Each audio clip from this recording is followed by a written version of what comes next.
Well, good afternoon, everyone, and welcome to this first day of hearings of the Mayor's proposed budget for fiscal year 2013-2014. I'm Paul Krikorian, Chair of the Budget and Finance Committee, and I'm joined by a full contingent of the committee, the Honourable Bill Rosendahl and Council members Mitchell Englander, Paul Kretz, and Tom Labange are all joining me today. Today is April 30th, 2013, and we're going to be proceeding today and each day following today until we have completed consideration of this budget. We'll start off the day today with a presentation by the Mayor's budget team and the CAO, and then we'll be hearing particular issues with regard to the budgets, time permitting, of the City Controller's Office, the City Attorney's Office, the Office of Finance and Treasurer, as well as the Lacers Pensions Department.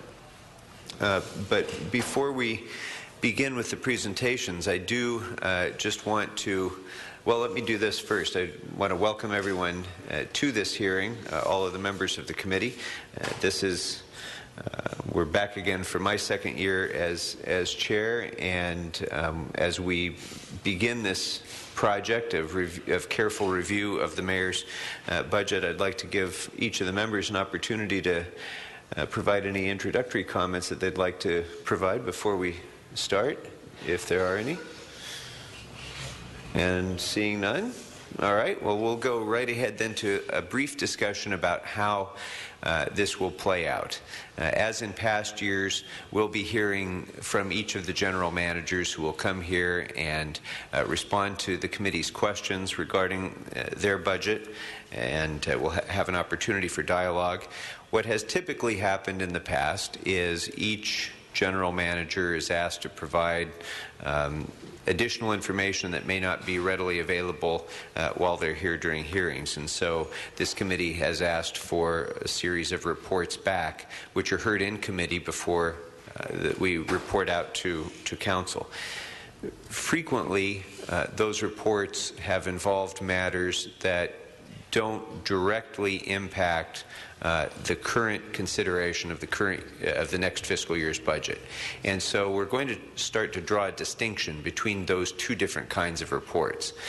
Those that require an immediate report back to this committee in order to make an informed decision about this budget, and those that can wait, or typically that involve larger policy questions, those that can wait until following the budget hearings. And that process will allow our staff, frankly, more time to be able to focus their attention on where it's needed most, and that is the specific consideration of the budget. So if members want to have questions answered regarding something specific to their district, or a larger policy question that isn't necessarily a budget-related thing, we'll certainly have the opportunity to explore all of those issues, but the reports back on them will not be coming during this next 2 weeks or so of budget hearings. They will come following that. And so the way we're going to do that, the CAO and CLA will collaborate on the development of a list of those report back memos, and after each day of hearings, committee staff will review the list and isolate those memos that they believe pertain specifically to the next fiscal year's budget. Any requests for information that don't specifically pertain to the budget will also be compiled and considered as a package during the final budget vote in Council, and then referred back to this committee and or respective policy committees as the case may be. So starting tomorrow, and then on each subsequent day of hearings as we move forward, the bifurcated list of memos, those that involve the budget specifically and those that don't as directly, will be the first item up for consideration by this committee, and we will then have an opportunity to agree or disagree with staff's recommendation regarding what should be, if you will, on the A list of reports back that are going to be considered during budget considerations. Does that make sense to members? Any questions about that procedure? All right. So with that, I think we should be ready to begin, and I'd like to invite the Mayor's office to present the proposed budget, and we shall begin. Welcome. Thank you. Thank you, Councilmember Krikorian and Council Budget and Finance Committee members. I am Monique Earle, Deputy Mayor of Budget and Financial Policy. This afternoon, I am pleased to provide you with an overview of the proposed City of Los Angeles budget for fiscal year 2013-2014 as presented by Mayor Antonio Villaraigosa. I would like to begin by offering my sincerest thanks to everyone involved in the development of this important document. In addition, I would like to acknowledge the outstanding performance of my dedicated budget team, CAO's office, and the General Services Department print shop for their efforts to ensure the accurate and on-time completion of this, the Mayor's 8th and final proposed City of Los Angeles budget. The proposed budget that you have before you today has been developed collaboratively under the leadership of the Mayor's office with the CAO, city department managers, neighborhood councils, and Los Angeles City residents who have provided invaluable feedback and suggestions via the Mayor's Budget Survey. Committee members, I would assert, in one sense, this document is a $7.7 billion balanced spending plan that builds upon the success of bold fiscal measures enacted by the Mayor and Council to secure the city's long-term financial health. In another sense, it is a renewed commitment to the residents of Los Angeles to adequately fund core city services, to preserve unparalleled gains in crime reduction, to make meaningful investments in our city's youth, to restore the capacity of our city's emergency response services, to reinvest in our infrastructure, and to build a stable foundation for sustainable economic recovery and growth in our city. That is why today I am pleased to report that after several years of stagnant revenue growth, the City of Los Angeles can bear witness to authentic signs of economic recovery. The CAO projects that the city's general fund will realize a 5.6% increase in revenue growth this year, and an additional 5.1% growth is projected for the upcoming fiscal year. These revenue increases are due to calculable growth in key, sensitive economic revenue sources, including city property tax, sales tax, documentary transfer tax, and transit occupancy tax. The growth in the city's economically sensitive revenues, coupled with the expenditure reductions implemented over the past few years, have provided an opportunity to begin to reinvest in city services. This budget also proposes new efficiencies and lays the groundwork for a more streamlined approach toward economic development. This includes the creation of a new economic development department tasked with a focus on small business support, workforce development, and job creation, and the implementation of a centralized city planning and development department, representing a significant consolidation of various development services into one city agency. While the economy is showing positive signs of recovery, which do allow us to begin restoring some critical services, it remains ever more apparent that we continue to directly address the city's major cost drivers: employee salary and healthcare cost. As such, the Mayor's proposed fiscal plan also includes tough choices. Most significantly, the proposed budget does not provide funding for previously negotiated 5.5% pay raises set to go in effect next fiscal year on January 1st. Furthermore, The proposed budget reduces funding for civilian health benefits in an amount equivalent to a 10% employee health premium contribution. By renegotiating these employee benefits, the mayor believes that the next administration would be afforded the opportunity to ensure the city's long-term financial health. The mayor acknowledges how difficult these actions will be to implement. In order to provide a stable and strong fiscal foundation, the budget proposes a $255 million reserve fund totaling more than 5% of the entire general fund. In addition, the budget sets aside $16 million in cash reserves for budget stabilization and $21 million in reserves for economic uncertainties. This will undoubtedly help to secure the city against unforeseen fluctuations in our operations and the economy. In summary, the proposed budget maintains the city's commitment to deliver effective public safety, continues to address our major cost drivers, builds strong cash reserves, and uses savings to restore and reinvest in critical services for the benefit of Los Angeles residents and visitors.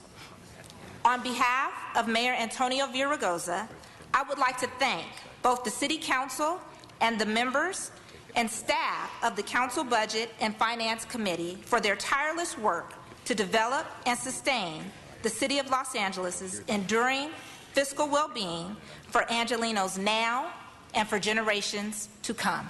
Thank you. Thank you very much. And I think certainly we can all take a significant measure of pride in the progress that has been made over the course of the last very, very difficult 4 to 5 years since the economic collapse of 2008. It was just a short time ago when this fiscal year that we're looking at in this budget was projected to have a deficit of over $1 billion, and the vast majority of that deficit has been erased. But it's clear that we still have a significant ways to go before we have righted the ship completely, and that's looking forward to continuing on that path together. I should have said at the outset a few things about public comment. If you'd like to provide comment about the budget or any other matter, frankly, within the jurisdiction of this committee, please fill out one of these cards and bring it forward, and we'll take today, we will take general public comment following the CAO's presentation, and then I will also, if we do have cards that are specific to particular departments, we'll also offer an opportunity to comment at that time, at the time we take up those departments, for 1 minute each. So right now I only have 2 cards, but if you'd like to be heard, please fill out a card and bring it forward. And now we will go to an overview of the budget and comments by our City Administrative Officer, Miguel Santana. Mr. Santana. Good afternoon, and thank all of you. I'd also like to join in thanking the entire CAO staff in the preparation of this budget. Many worked tireless nights, and as well as thanking the mayor and his team who were effective partners in putting together a responsible budget for next year that builds on the progress that's been made so far, and if fully implemented will result in the city no longer experiencing cycles of deficit by 2017. So at CAO, if we could turn to the first slide, at CAO there are 2 times that we worry. We worry during times of dramatic drops in revenue, which we saw in 2009-10. And then we also worry in dramatic increases in revenue, which we're experiencing now. The reason we worry during times of increases, because how we manage those increases impact how we proceed in the future. What this budget does, it responsibly handles the increases of ongoing revenue by being responsible in its forecasting of the economically sensitive revenues, and it also invests one-time revenue heavily on one-time items. As a result of the actions that the mayor has proposed, this is the first time in the last several years that this budget does not ask all of you to declare a fiscal emergency. There are no furloughs in this budget, and if the budget is fully implemented, there is no layoffs. The budget also assumes, has in it, the 70-30 recommendation that we issued in terms of solving the $216 million deficit. About 68% of the solutions presented in this budget are in fact ongoing revenues or ongoing solutions, and the remaining are one-time. This budget assumes, as Monique stated, an assumption that we will continue to partner with labor to address our compensation costs as well as our healthcare costs. These two pieces are important and a critical part of reaching a point of zero deficit in the next few years. Should we not be successful in achieving these outcomes, what we will continue to face are a series of deficits in the future. This budget responsibly restores priorities established by the mayor and consistent with goals of your council without relying on deficit borrowing or with speculative revenue. And this budget also, for the first time, actually fully funds the CIEP. This is our program to ensure that we invest in our infrastructure, putting aside 1% of the general fund. And it does so in a variety of capacities. And finally, this budget is consistent with the guiding principles that your council has approved 3 years ago to finally bring the city to fiscal sustainability.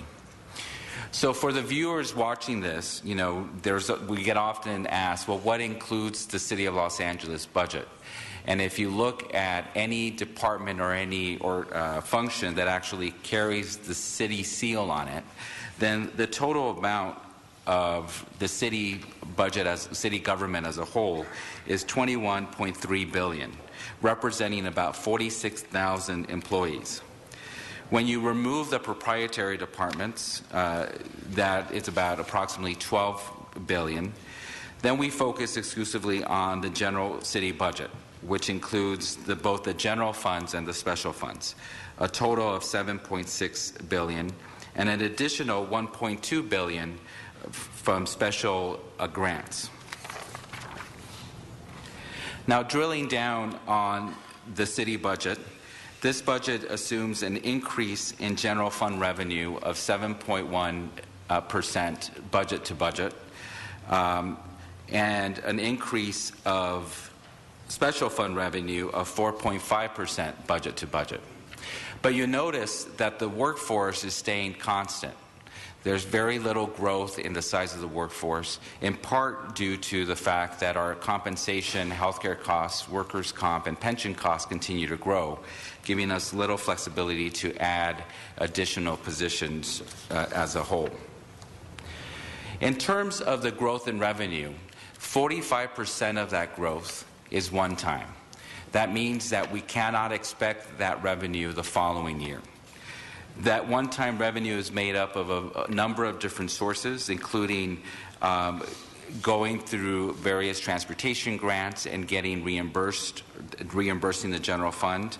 The AB 678 revenue for ambulance billing that was assumed for this year, but will likely be arrive the following year. An additional $13.6 million of SPRF one time beyond the $21.5 million of ongoing. The property tax administration fees due to a settlement we're reaching with the county of $6 million. Telecommunication development account of $5.2. The business tax amnesty program, $5.5. Police time reimbursements of $1 million. Parking users tax, $400,000 due to improved collections, and the budget stabilization fund transfer of $53 million. Now, in terms of ongoing revenues, it's important to point out that, as Monique stated, we're actually seeing a significant growth in our ongoing, most economically sensitive revenues. Those include utility tax, business tax, sales tax, hotel tax, documentary transfer tax, and parking. Overall, we're experiencing a 7% growth in those revenues, and as we forecast in the future, we're assuming that the growth will continue at a pace consistent with what we've learned from various economists. You know, the further out you project, the harder it is to be accurate. But certainly this office takes pride in the fact that from year to year, our ability to estimate our revenues are fairly close. Now, this next slide shows us a reason to be concerned. So this is what the pattern has been for the documentary transfer tax since 1969. And of course, if you look at 2005-06, the documentary transfer tax reached close to $220 million. And then we all experienced the dramatic drop down to about $75 million in a very short period of time. It was part of what we had to deal with in 2009-10. This tax, while certainly is beneficial to the city, is incredibly volatile and sensitive to the economy. And so we could see how dramatically it has increased just in this last 6 months alone.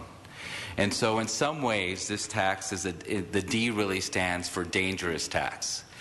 If you budget at the highest level, and you assume spending at that level, we will certainly likely face deficits in the future.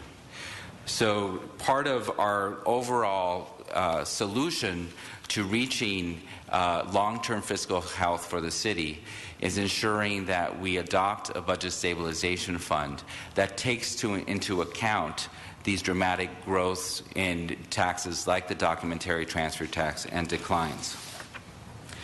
Now, so you've all seen this pie chart before. It talks about, as the chairman indicated, that it wasn't that long ago we projected a $2 billion deficit on July 1st of 2013.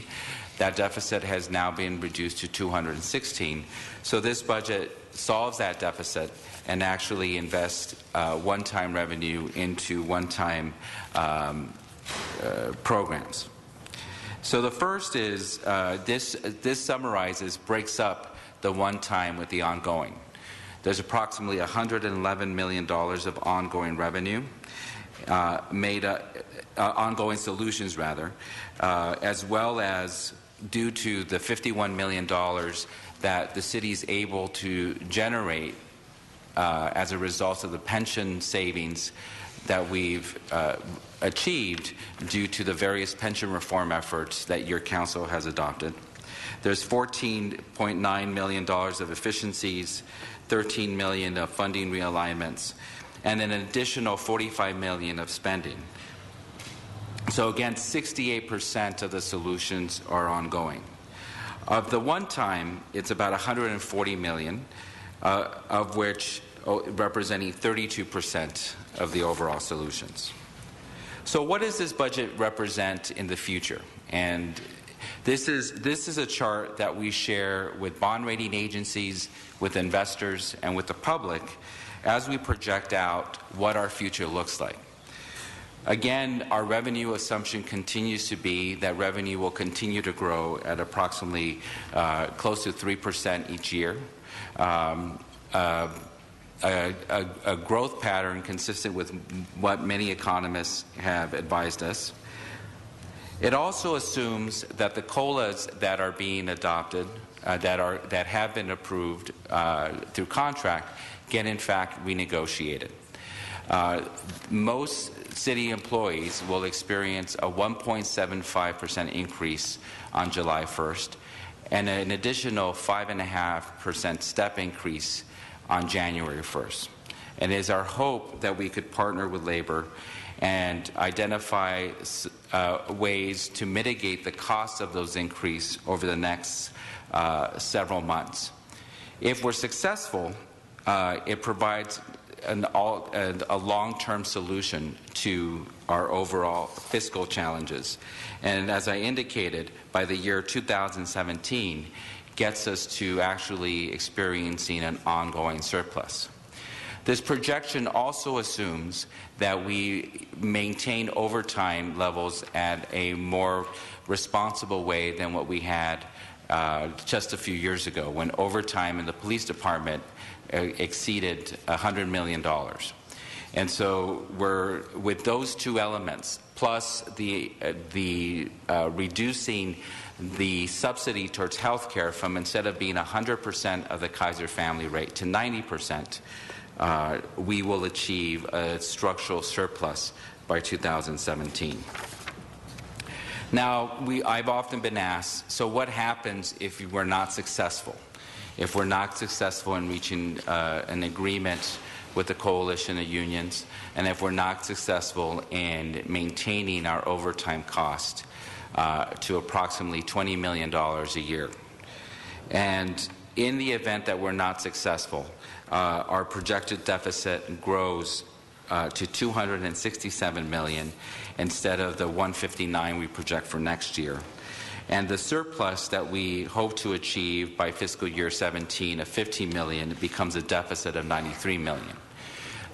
It is the overtime, the COLAs, and the health care are the three factors that result in a change from the first chart to the second chart. Everything else, including revenue projections and the size of the workforce, stay constant. So, going back to the budget is consistent and applies the 5 main points established in presented to your council 3 years ago, and that include responsible fiscal management, a focus on core services, identifying alternative service delivery models, maintaining a sustainable workforce, and being responsible in the management of our revenue.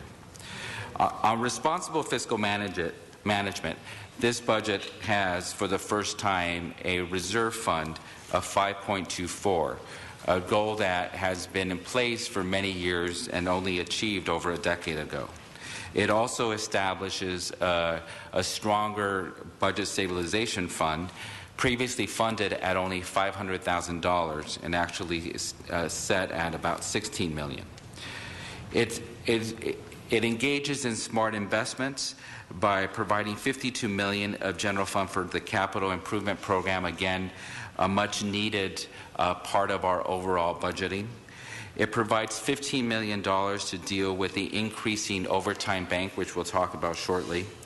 And it provides for the full implementation of the fire automatic vehicle locator, fuel management system, and computer-aided dispatch system. In finance, a treasury management system. In ITA, a customer relations or CRM system, and disaster recovery for financial systems. And in GSD, emergency generator equipment support, FMS interface support, and vehicle management system. These are not sexy items. They're not going to generate headlines, but they're part of maintaining a government that has to exist during good times and bad and require investments. The reserve fund, again, this shows how we've been able to slowly increase the reserve fund in a responsible way over the last few years. And there certainly has been, as we experienced last year, a strong discussion as to the need of having a reserve fund be 5%. And it is a strong position for the city to be in to exceed it at 5.24. Now, this chart is something that we should continue to talk about in the future as we look at the police department, not just for next year, but in outgoing years. The purple chart really shows how much, actually the red chart line shows how much the use of overtime has dropped under the leadership of Chief Beck. It went from 1.9 million hours to 1.1 million hours. The tool that the chief has utilized to reduce overtime so dramatically has been to, instead of paying our police officers in cash, is giving them that time through actual time, and that time gets banked. The results of that has been that over the last few years, the overtime bank has dramatically increased. The bank value today is $109 million, and the number of hours is about 2.2 million. And so as we look forward in the future, particularly at the expiration of our contract with PPL, where the number of banked hours gets reduced to 150 hours, the same amount it was just a few years ago when we were spending over $100 million in police overtime. We have an opportunity over the next year to engage in a much more strategic approach in managing this issue. The police department will continue to rely on overtime to address crime as it occurs and to ensure the timely investigation of cases. At the same time, the city can't afford to go back to the way things used to be. So we have 1 year to try to figure out a more combined, blended approach in addressing this overall problem. In terms of core services, this budget significantly increases the general fund contribution towards street services. Most people will be shocked to learn that the budget we're currently in has $1 million of general fund to repave our streets. The far majority of the revenue currently being utilized for the repayment program come from state and federal sources of funding. Unfortunately, those sources are on the decline, and the prospect of getting any relief is very, very small. And so what this budget does is, for the first time in many, many years, actually makes a contribution of general fund dollars to make up that difference and increases the number of miles to 800. Now, in the forecast, we assume that that number goes down to the bare minimum based on what the department recommends of 735. But while the various outside sources that support that funding decline, it assumes that the general fund is making up that difference up until a new ongoing source is identified. It provides funding for tree trimming of 3.5 and graffiti removal of 1 million. It upgrades 25 fire companies and basic life support to advanced life at 1.5. It provides funding for the police fleet replacement program of 15 million. Restores 7-day service at the library of 1 million, maintains funding for homeless services and meals for seniors at 11 million, and presents, as Monique stated, a more effective approach in dealing with development as well as economic development.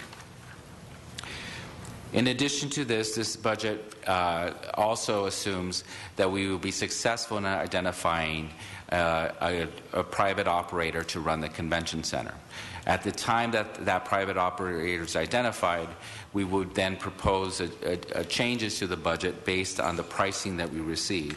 But it also assumes that there's a contribution made to start up the new economic development nonprofit.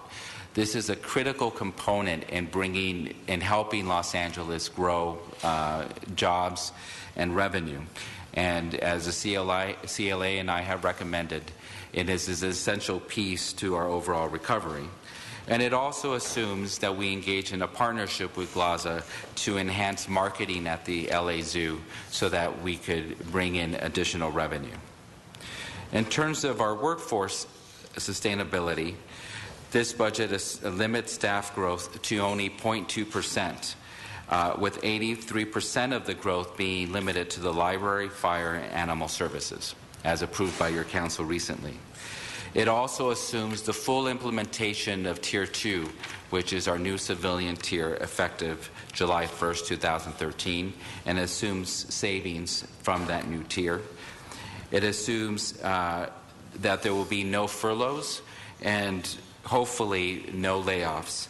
And it also assumes that the subsidy towards health care, instead of being 100% towards the full cost of the Kaiser family rate, is at 90%. And then as we move out in the outer years, it assumes that the city does not provide any future increases. This chart you've seen before. It shows how we're going to have to maintain the workforce at the current levels. Throughout these budget hearings, you will hear from many of my colleagues in different departments who will raise concern about their staffing levels. And there isn't one single department head that will come up here that's going to raise a concern that's not legitimate. All city departments have been dramatically impacted due to the recession that we've experienced and to the fiscal crisis. The unfortunate thing is that with the loss of Measure A, this is now our new normal. This is the size of the workforce that we should assume for the next few years, and it's the size of the workforce that we're anticipating to be able to reach a zero deficit by the year 2017. There'll be little flexibility left to dramatically increase the size of the workforce, certainly at the levels that we saw back in 2007-8. The next chart shows how we're starting to see the benefits of the pension reform that you've adopted. It wasn't too long ago that we projected for fiscal year 16-17, as an example, that we would have to contribute $1.2 billion in contributions, and now those projections, based on the latest illustrations provided by our two systems, are down to $1.1 billion. The good news is that the growth is slowing down. The bad news is that the growth continues. So the pace of the growth has been maintained. And this is something that your council should be very proud of, because when I look at our counterparts around the country, few could illustrate that their pension costs are being maintained in the same way. Now, this next chart shows why the discussion around compensation is important. We all recently saw the press coverage around the request made by labor to the County of Los Angeles for future increases. And if you look at the bottom line in the purple, they've had several consecutive years with no raises. So we went back to compare ourselves to the county since the year 2001-2, and overall the county experienced pay increases to their comparable positions here at the city of about approximately 20%. The red line represents the increases committed to the coalition of unions, and the blue line represents those commitments already made to sworn at 35.25%, and the green line represents EAA and a number of other small bargaining units. The challenge for the city is, in order to be able to maintain and move forward to a zero deficit by 2017, not only must we reduce the red line, but we must also maintain the green and blue lines for the next 4 years to mirror similar work that was done in the county. Any future raises that are granted will only increase the projected deficits in the future.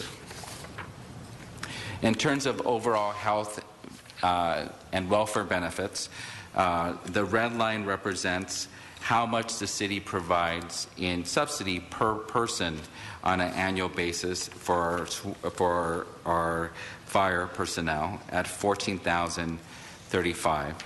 The blue line represents how much is granted to our police at $13,000, and the green line represents the total amount that we provide for our civilian workforce.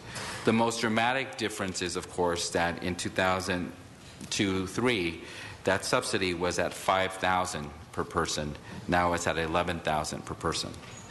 Now, this is consistent with what we see around the country. This is not unique to the city of Los Angeles, and in many ways the city has done significant work to address these costs. The first thing that we're doing is that we're actually engaging in a competitive process to identify who our provider is. And that process is done in collaboration with labor through our Joint Labor Management Committee, and we'll begin that work now. The second thing is that any surpluses that we experience, we commit to take care of that increased cost. But should there not be enough revenue through that surplus, then we're going to have to find other ways to be able to control these costs in the future. The next chart shows what it means in aggregate in terms of actual dollars being provided for health benefits for our employees. At $221 million, for our civilian, at 129 for police, and 46 million for fire, all increasing dramatically since 2002-03. In terms of revenue, this budget identifies 322 million of new general fund revenues compared to the current year budget. And again, 177 is ongoing and 145 is one-time. And it effectively uses the one-time revenue to build on our infrastructure, which is a critical component of our budgeting. But we still have some challenges in the future. We continue to have a persistent unemployment rate that hovers at about 10%. Our real estate growth is being generated by low interest rates and the low inventory, and that clearly could change in the future, and it's beyond our control. We still don't know the full impact of the federal sequestration to the economy and to the city. And then we are, of course, part of a larger global economy, and certainly any kind of economic challenges that are confronted in Europe or in Asia impact the city as well. So finally, as you move forward with your deliberations, we're recommending a series of sort of principles that you maintain, consistent with the difficult work that you've done over the last few years. The first is that at the end of this process, our hope is that your budget will continue to maintain as close to the 70-30 ratio, 70-30 of ongoing solutions and 30% of one-time solutions. Any deviation from that only impacts the outer year deficits. We also strongly recommend that you maintain the 5% reserve fund and that you continue to build the budget stabilization fund.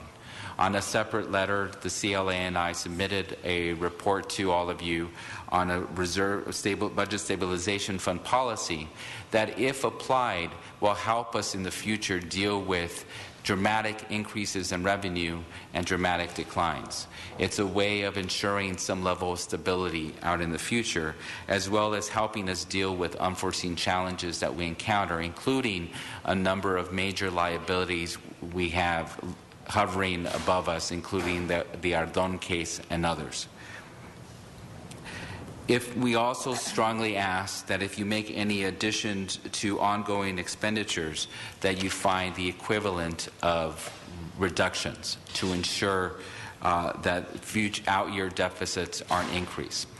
That's going to be particularly challenging as you hear many departments talk about the specific concerns they have about the level of funding their budgets are at and the minimal staffing that they're confronted. We also recommend that you maintain strong but reasonable revenue projections, and that we not engage in deficit borrowing. You know, we're one of the few major cities that have actually survived the last 4 years without having to pull out a credit card to deal with our ongoing deficits. We've confronted them head on, and it's something to be proud of, and we hope that that will continue. We also ask that services should only be restored or enhanced through ongoing sources of funds, and if they're not, should services be restored or enhanced, support services must also be accounted for. You know, there's often a conversation about how do you restore services in public safety and fire in particular. Well, fire doesn't operate in isolation. There are a number of support departments that often assist that, so you have to consider the whole picture, not just the picture of the department, as well as the related costs associated with any restoration of positions. And then we also have begun, at the direction of ERC, to reach out to labor to try to reach a consensus as it relates to the various concessions. With that, we'll be happy to respond to any questions. Thank you very much, Mr. Santana, for that presentation.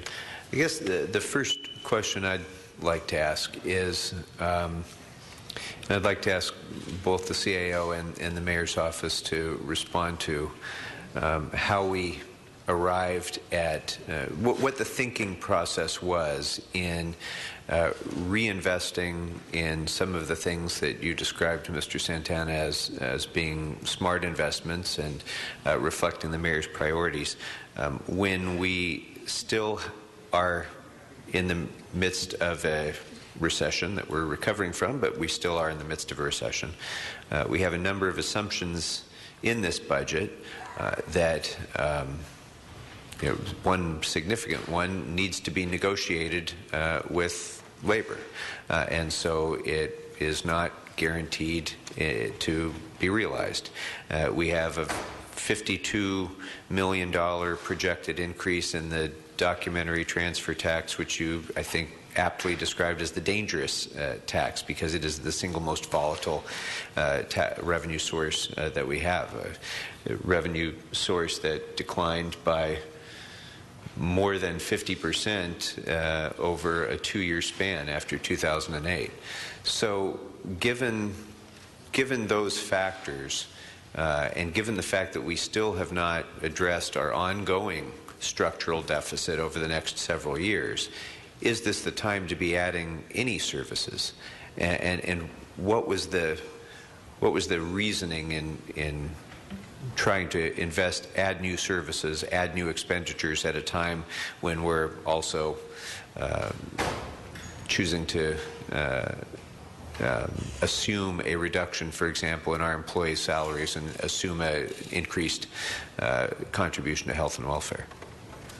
I could start off with the approach, and certainly the mayor's budget deputy could talk about the specific priorities. So you heard me say in this context, and certainly I made this argument to the mayor personally, is that the first task was to solve the deficit of 216 with 2/3 ongoing solutions and 1/3 one-time as a bare minimum. And so that was achieved. That was achieved through the increases in revenues that are projected, that are consistent with what we're seeing both at the county and other local governments, and consistent with what we were advised by various economists. It's also achieved through savings through our pension system and maintaining our workforce at current levels, and in some cases actually eliminating some vacant positions. So once that was achieved, then those ongoing solutions were put aside, and then you started identifying what the one-time revenue was. Unfortunately, there wasn't 100% ongoing solutions to deal with the entire deficit. The revenues didn't grow that high, and the solutions would have been much more painful to have ongoing solutions. So an example of that would be street services. Street services is facing its own structural deficit. It's been propped up first by federal stimulus dollars, and then by Measure R, as well as state revenue sources. Those the first to go was the stimulus dollars, and all of the various state revenue sources are on the decline.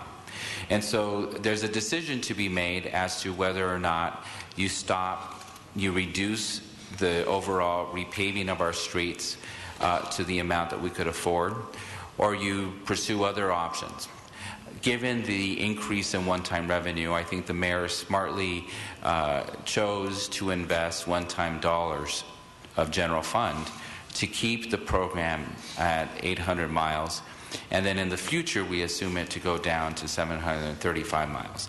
That was an investment in part because I think few people would argue that our streets are not our core services.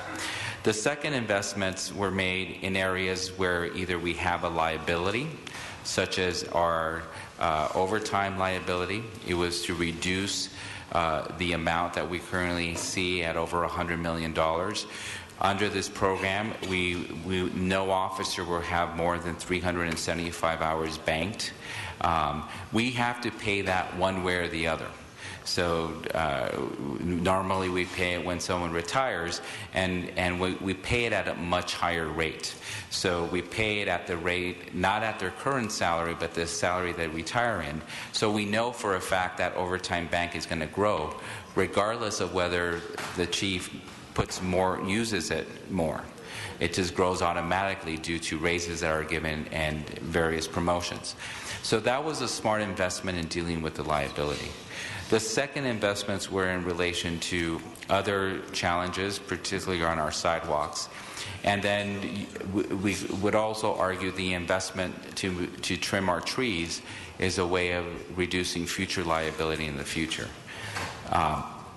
So in the context of the approach, unfortunately, there still wasn't enough ongoing solutions to deal with 100% of the problem. But we got closer to that than ever before in the last 4 years. Almost 70% are in fact ongoing, with only a minor part being done. Now, being able to do that came as a result of your council being firm on establishing a budget stabilization fund this year. You had the option that as revenues came in to spend those dollars today, and you chose instead to allow those revenues to stay in the budget stabilization fund so then you could help deal with next year's deficit, which was part of the way you got to that solution. And council members, as you know, our communities, and particularly your respective districts, have seen mounting increases in infrastructure challenges due to the fiscal constraints that we've had to endure over the last several fiscal years. And it really was a decision by the mayor to take a look at the one-time dollars that were above and beyond what we used to solve the budget deficit to reinvest in our infrastructure, in our core services where the maintenance had been deferred over the last several years. So we really wanted to maintain the council's policy and the city's policy of using one-time resources for one-time expenditures, and the mayor chose to do that throughout a variety of categories in our streets, in our sidewalks, in our police department needs, vehicles, technology, things of that nature, but to definitely use those dollars to secure those things.